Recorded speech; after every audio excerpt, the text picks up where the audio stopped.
En una noche de lluvia sobre Puebla, cuando el cielo parecía querer tragarse la tierra, una perra llamada Canela dio a luz a 8 crías. La familia la rodeó con ternura, creyendo presenciar un milagro. Pero el milagro tenía ojos, y esos ojos no eran de este mundo.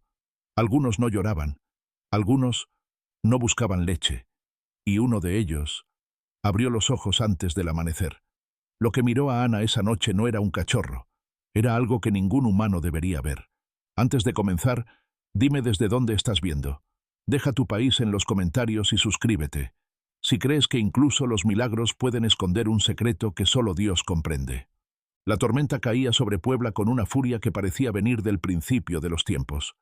El aire olía a tierra mojada y a hierro, y las calles empedradas del viejo barrio de Analco se convertían en ríos que arrastraban hojas, ramas y recuerdos. Dentro de una casa modesta, con paredes color crema y piso de cerámica talavera azul y blanca, una familia se preparaba para presenciar algo que creían un milagro.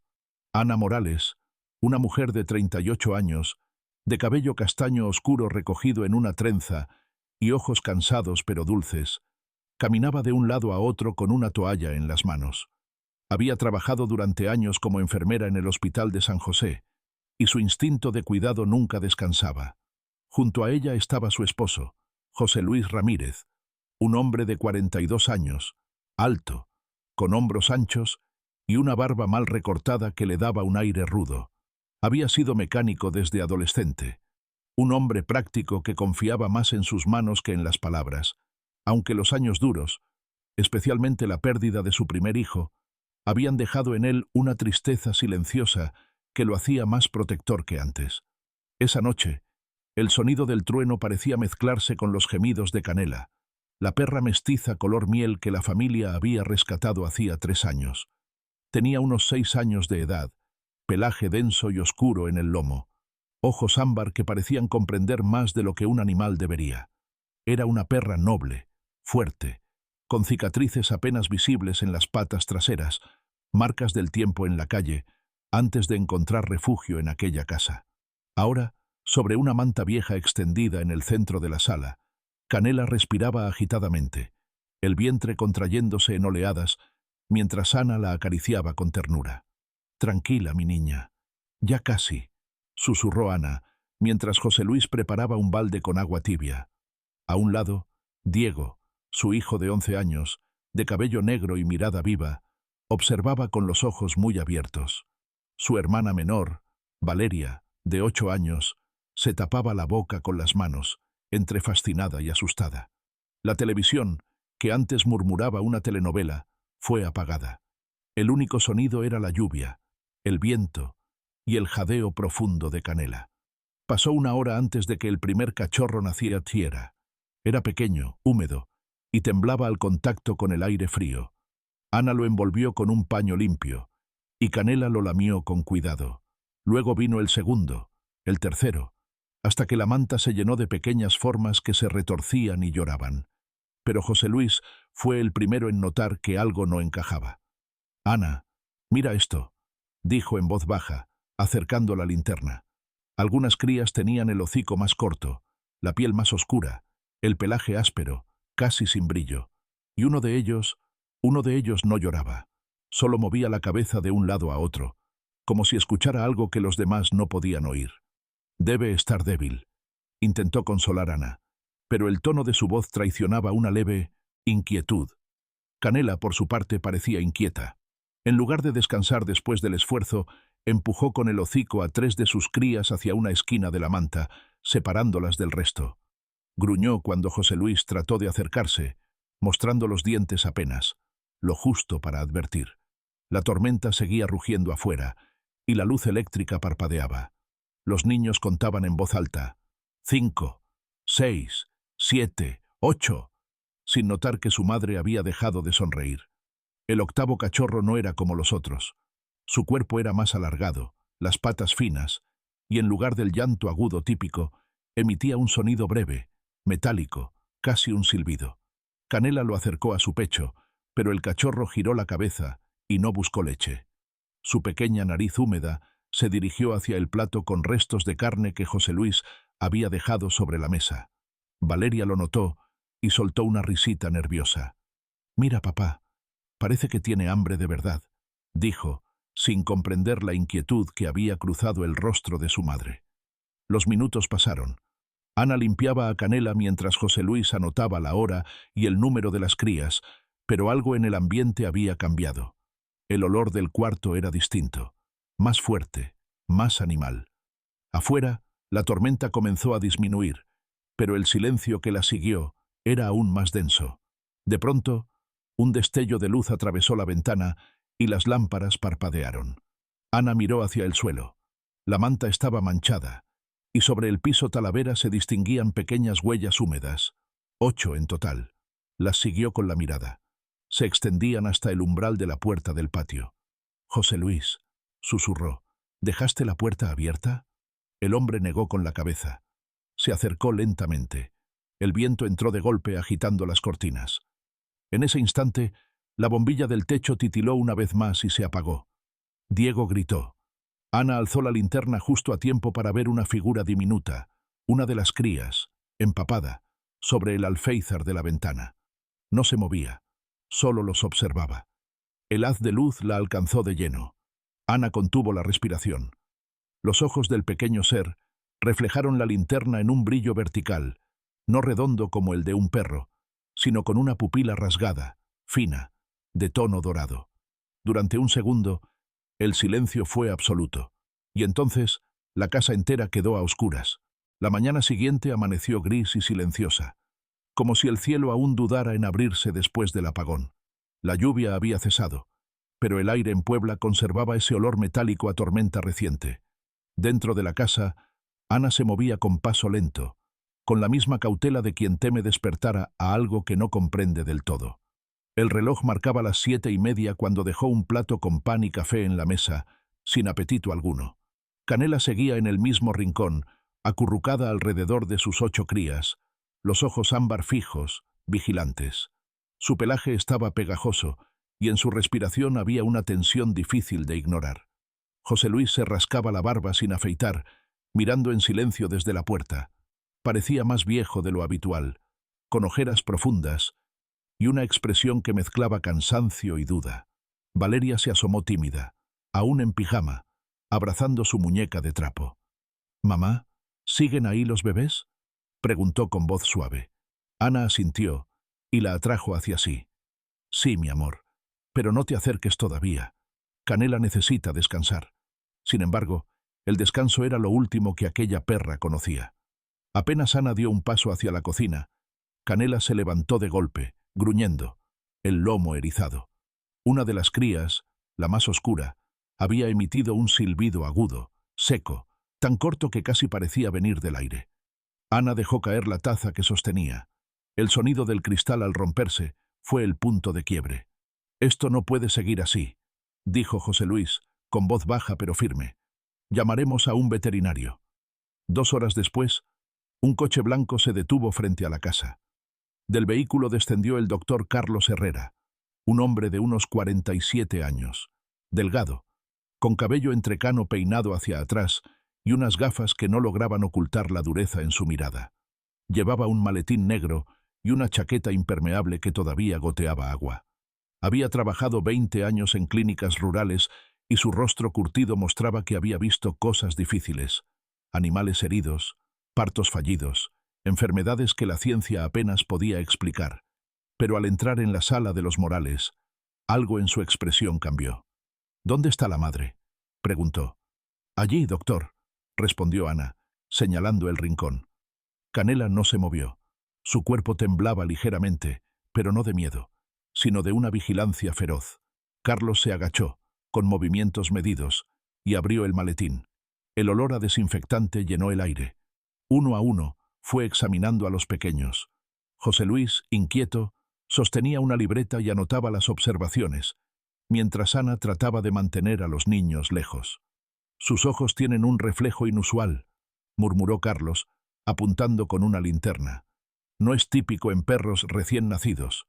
Hay una membrana transparente, una especie de tercer párpado, y sus patas, más largas, con los dedos ligeramente separados». Ana sintió un escalofrío. ¿Qué significa eso, doctor? Carlos guardó silencio por un momento. Aún no lo sé, dijo finalmente, pero no encajan con el patrón normal de una camada doméstica. Necesitaré muestras de sangre, quizá enviar algunas a la universidad.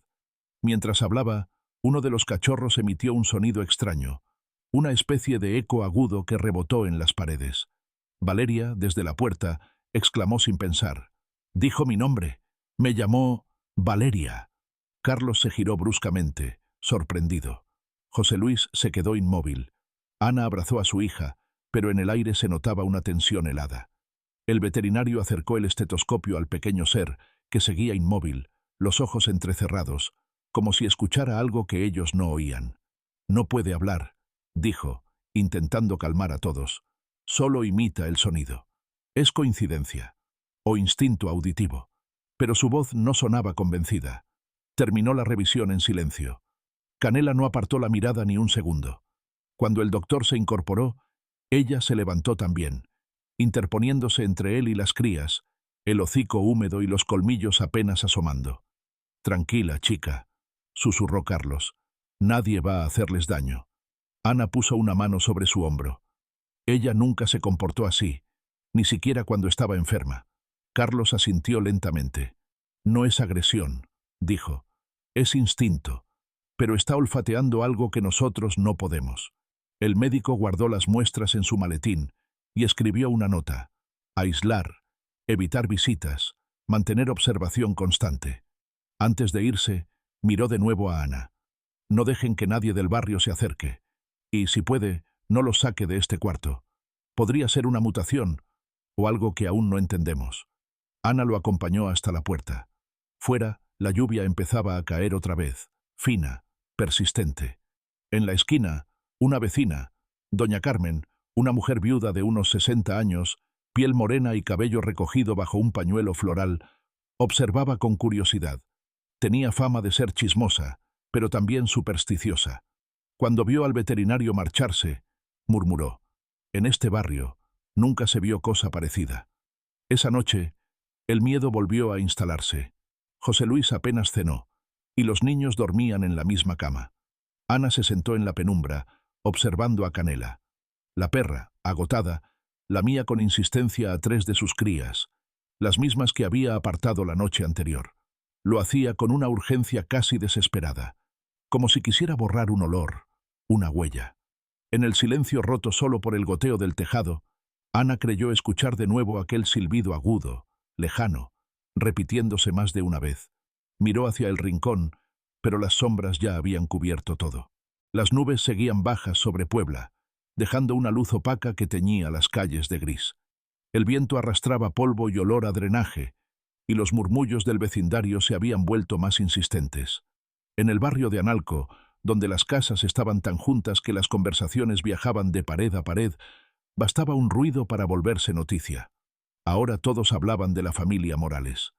Dicen que Ana cría algo raro, susurraban en la panadería, mientras el olor a bolillo recién horneado no alcanzaba a disimular el peso del miedo. Diego regresó de la escuela con los ojos rojos y el uniforme arrugado. Tenía 11 años, y esa tarde se había quedado solo en el patio del recreo mientras otros niños se alejaban de él. «Mi maestra me preguntó si es verdad lo de los animales, mamá», dijo con voz temblorosa. Ana lo abrazó, sintiendo cómo le ardía el pecho.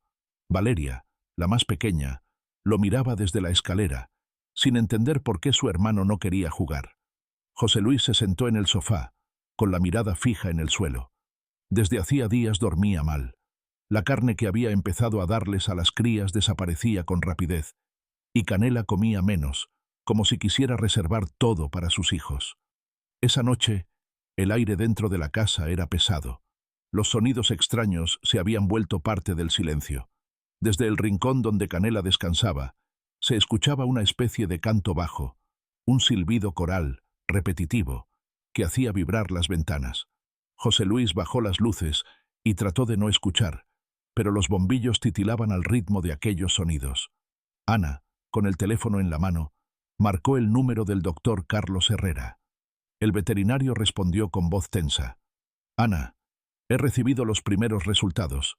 Hay secuencias genéticas inusuales, fragmentos que no coinciden con ninguna raza canina doméstica. Algunos parecen provenir de especies silvestres del norte, pero no puedo identificar cuál. No los saquen de la casa, ni por curiosidad. Hizo una pausa.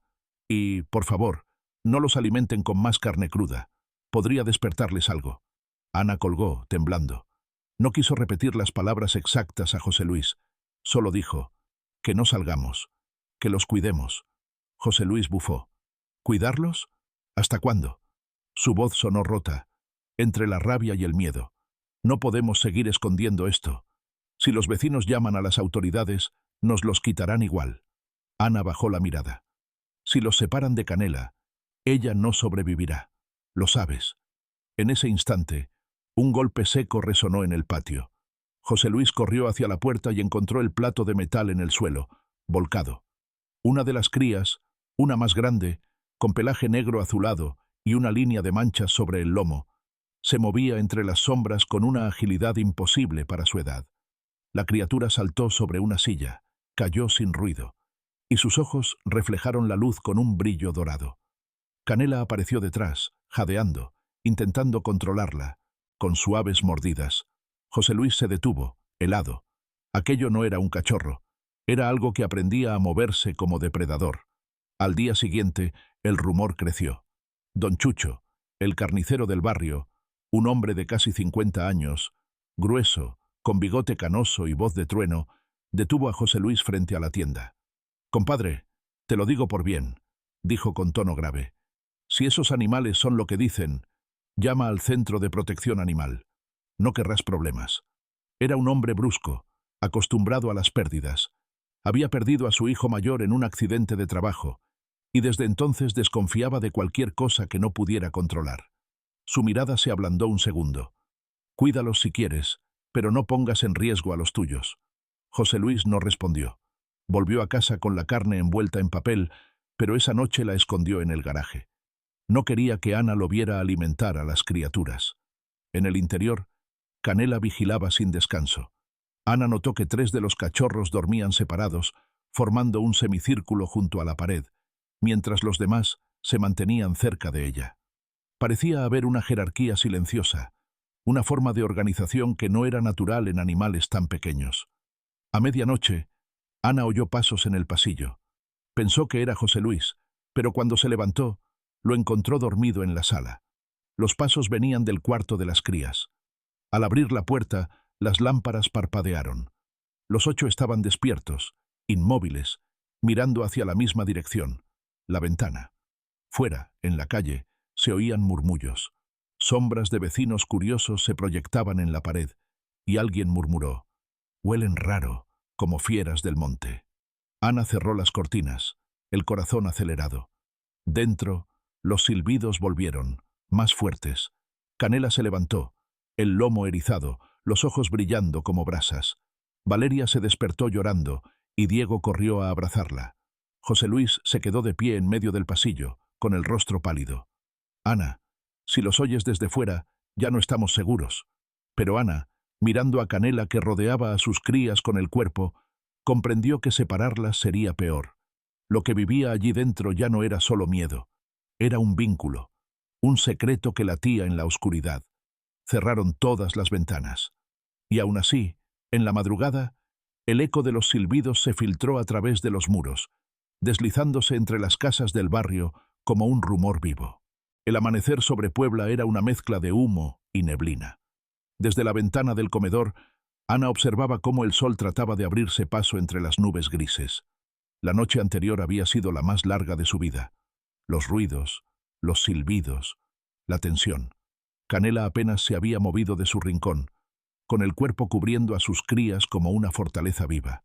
José Luis, agotado, dormía en la silla, mientras los niños seguían en la habitación, aferrados uno al otro. Cuando el teléfono sonó a las 7, Ana supo que era el doctor Herrera.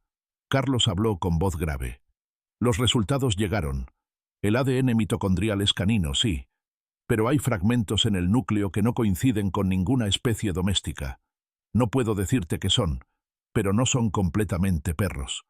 Hizo una pausa. Necesito verlos otra vez. Hoy. La familia llevó a Canela y las crías a la clínica Vida Animal, un edificio modesto al borde de la ciudad, de paredes color menta y olor a desinfectante. Carlos Herrera los recibió en la puerta, acompañado por su asistente, María Gómez, una mujer de unos 35 años, delgada, piel clara y cabello recogido en un moño desordenado. Sus ojos eran curiosos, pero también dulces. Había trabajado con animales callejeros durante años y siempre decía que todos merecen una oportunidad, incluso los que asustan. Sin embargo, esa mañana no sonreía. Carlos los condujo al laboratorio del fondo. Sobre la mesa de acero, colocó a una de las crías. Era la más pequeña, de pelaje gris oscuro y una mancha blanca en el cuello. José Luis la sostenía con manos temblorosas, mientras Canela gruñía bajo, en tensión. María tomó notas y observó los movimientos del cachorro. De repente, el pequeño empujó el cierre del transportín con una fuerza desproporcionada. El pestillo saltó, y el cachorro se deslizó hacia el borde, sus ojos dilatándose ante la luz. Carlos se agachó y lo sostuvo, pero el reflejo dorado de sus pupilas lo dejó inmóvil por un segundo. «Mira esto», dijo con voz baja. La pupila se contrajo verticalmente, como una rendija. Ana dio un paso atrás. El cachorro raspó con las garras sobre la bandeja metálica, dejando 3 surcos profundos. José Luis lo recogió enseguida, y María apenas pudo contener un grito. «No puede ser», susurró. Carlos respiró hondo, conteniendo el temblor de su voz. «Esto va más allá de lo que puedo estudiar aquí. He contactado con un centro de rescate en Cholula, especializado en fauna híbrida y silvestre. Pueden recibirlos, observarlos con seguridad. ¿Llevarlos lejos?», interrumpió José Luis, su rostro endurecido. «Son de Canela. ¿Qué va a pasar con ellas si se los quitamos?». Carlos se quitó las gafas, frotándose los ojos. «José, si algo les pasa, si cambian de comportamiento, podrías estar en peligro. Tus hijos, Ana, todos». Ana los miraba sin decir palabra. Tenía la sensación de que cualquier decisión rompería algo. María, intentando suavizar el ambiente, se acercó a Ana. «No queremos hacer daño, señora. Solo protegerlos, y protegerlos a ustedes también. Hay animales que la naturaleza mezcla por error o por algo que no entendemos. A veces, los milagros tienen doble filo». Ana asintió sin responder. En ese momento, el edificio se estremeció. Un apagón repentino dejó todo a oscuras. Se oyó el zumbido eléctrico apagarse, y enseguida, un sonido agudo, como un coro de silbidos en diferentes tonos, llenó la sala. Los tubos de ensayo vibraban. El instrumental tintineaba.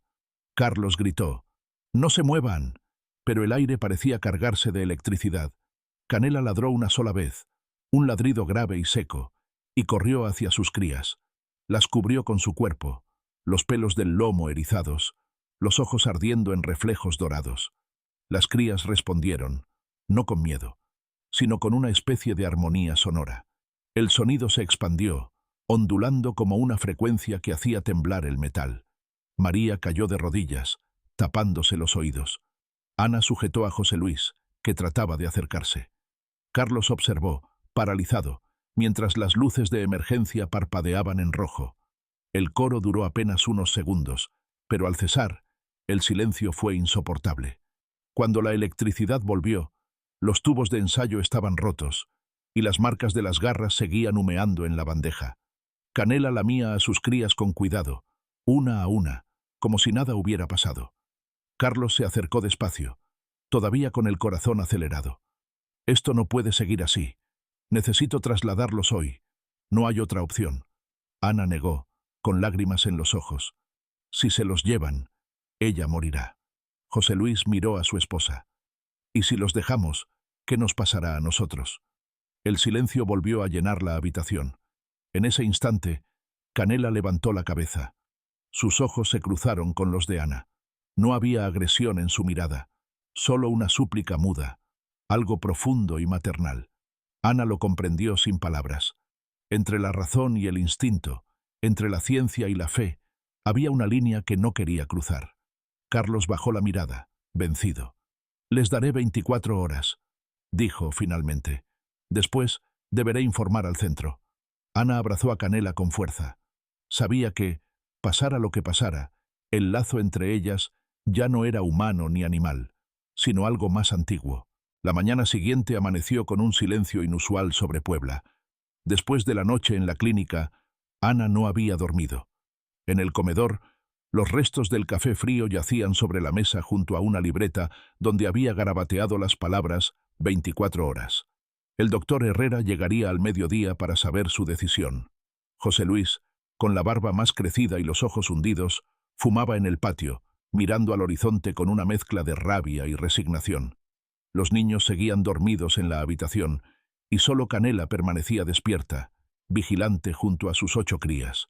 Su respiración era profunda, casi solemne, y el sol que entraba por la ventana iluminaba su pelaje dorado como si la bañara una bendición silenciosa. A las 10, el sonido de un motor rompió el silencio. El doctor Carlos Herrera bajó de su coche con pasos lentos. Llevaba la misma chaqueta de siempre, pero su rostro mostraba algo diferente: cansancio y un dejo de respeto por aquello que no podía explicar. Tras él venía María Gómez, su asistente, con una carpeta repleta de formularios. Ana lo recibió con un gesto nervioso, el delantal arrugado entre las manos. Carlos habló primero. He pensado en una alternativa. No quiero arrancarlos de su madre, pero tampoco puedo dejarlos sin supervisión. Si acceden, firmaremos un acuerdo temporal. Ustedes los mantendrán aquí, aislados, y yo registraré su evolución a diario. Si algo cambia, deben avisarme de inmediato. José Luis frunció el ceño. ¿Y si no cambia nada?, preguntó. ¿Qué pasa si solo son diferentes pero inofensivos? Carlos suspiró. Entonces quizás demuestren que el miedo no siempre tiene razón. Pero no puedo prometerles que todo saldrá bien. Ana asintió en silencio. Lo que más temía no era perder las crías, sino perder la humanidad que aún sostenía su hogar. Firmaron los papeles sobre la mesa, y María tomó nota de los horarios de alimentación y las dosis de vitaminas que deberían administrarse. Antes de marcharse, dejó una pequeña caja de madera con el logotipo del laboratorio.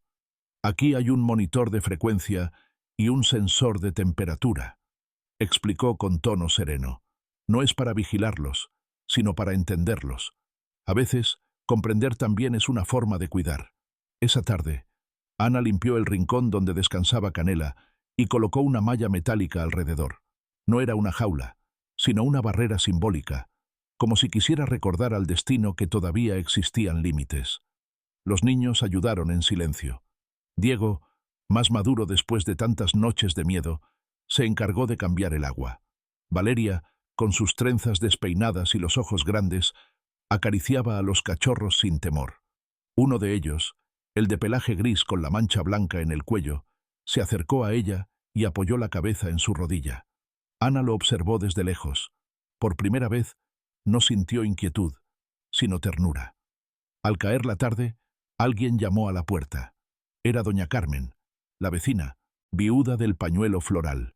Su figura menuda contrastaba con la olla de barro que traía entre las manos. «Les traje caldo de pollo», dijo con voz temblorosa. «No se puede enfrentar el miedo con el estómago vacío». Ana la hizo pasar, agradecida. Carmen se sentó un momento, mirando a Canela desde lejos. «La gente habla, pero yo he visto muchos nacimientos en mi vida. Ninguno igual, sí, pero no todos los milagros vienen bonitos. No dejes que el miedo mate lo que el amor está tratando de salvar». Ana la escuchó en silencio, sintiendo que aquellas palabras eran más verdaderas que cualquier diagnóstico.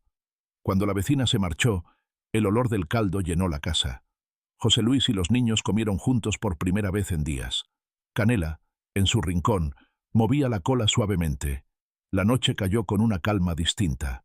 El viento soplaba sobre los tejados, pero sin el rugido de las tormentas pasadas.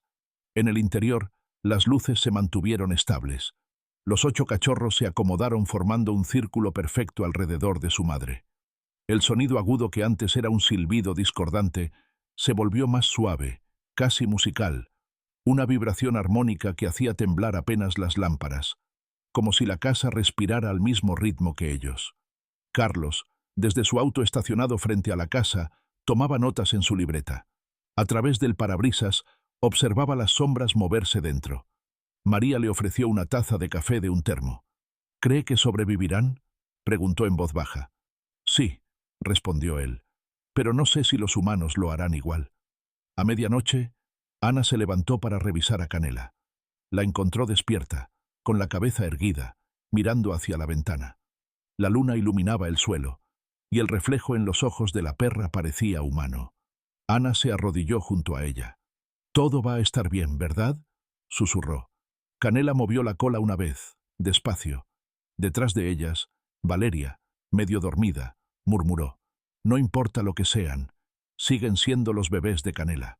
El amanecer llegó silencioso. El sol, finalmente, logró romper las nubes.